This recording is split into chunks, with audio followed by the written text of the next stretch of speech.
what drew me to Happytime Murders was not so much being adult. What drew me to this tone of comedy was not even so much adult. I was looking for a new, fresher type of comedy that was sharper and funnier.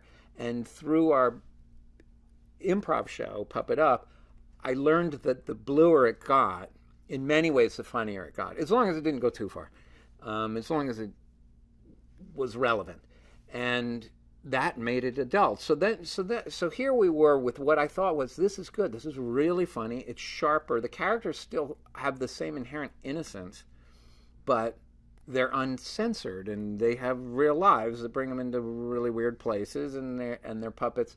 So what this is it's actually quite similar to what my dad and the other original Muppet guys would do when they were playing around, when the cameras weren't rolling. You know, my dad had a very naughty sense of humor, and Frank Oz clearly has a very, he went on to direct strictly R-rated comedies. And when they would goof around, it got really naughty and fun. And this is sort of an opportunity to kind of explore it in that space, and just do something fresher. It's kind of like it's we're shaking it up a little bit. When there's too much expectation from the Jim Henson Company, and this is produced under Henson Alternative, but it is part of the Henson Company. Henson Alternative is specifically adult-only content, and this is the first movie that we've released under Henson Alternative. But it's good to shake up that expectation from the audience and to freshen it up. And I didn't want to just get a little bit edgier than the Muppets. I didn't want to make the Muppets have this great place, that this home in the audience's heart, and an expectation for where the Muppets were. So I wanted to be significantly more adult than that. I wanted to do something quite far from where the Muppets were tonally. And mostly because it's a lot of fun. It's just a lot of fun to do it and to explore, because actually the story of this movie could have been done in a Muppet style. It could have, this story could have been told by the Muppets in a PG film. But the way we're telling the story and our attitude and the tone is a complete shakeup of what the expectation is from the audience. And I think that's always a great thing to do. When a puppet requires more than one person to perform, which is often the case, they have to think like one.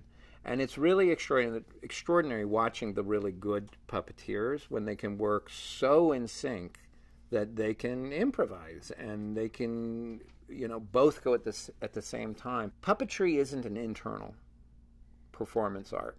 It's not the same as acting. It's very different.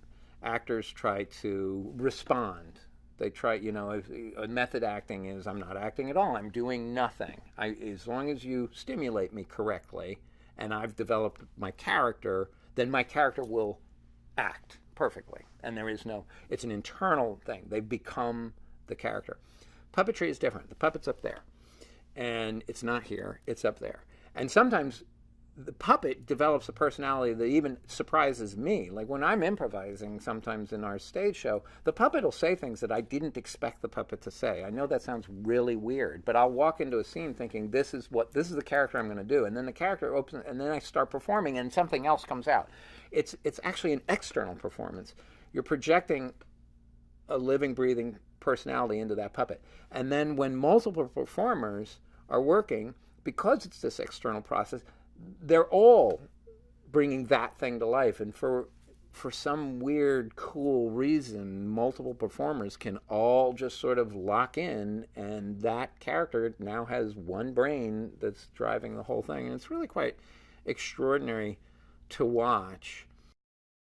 The industry has always had this kind of strange feeling about puppetry, which is, well, it should be a little easier than live action to make because it's just puppets. It's like, no. It's so much harder than live action. Every shot's a special effect. The floor's not there. The floor is not there. That cabinet isn't a real cabinet. There's a person inside it. The couch, don't sit on the couch because you'll fall right through because there's two people under there. Puppetry is really, really tough.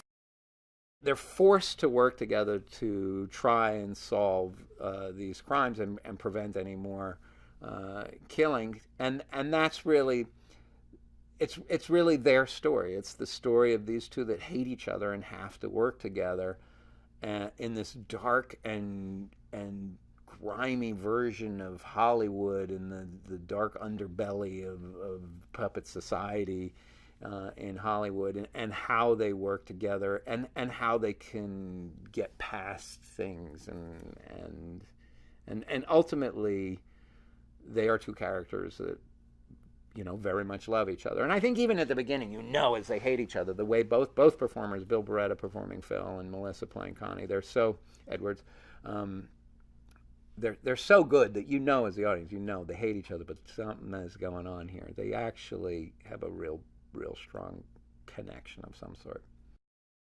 She's a great improvising comedian, so she brought that whole discipline. She and Ben brought that whole discipline in, which was lovely and tough to improvise with puppets. Puppets is a very technical art form, and how the puppeteers work. They can't just sort of go wherever or do whatever. It's very technical. They're watching what their character's doing by watching what the camera's seeing of the character. They're not watching the other actors in the scene. They're watching what the camera's seeing. But working through that and figuring out how to bring that improvising comedy sensibility and mixing it in with this very technical performance art form of puppetry was a lot of fun, and also enormously important to her.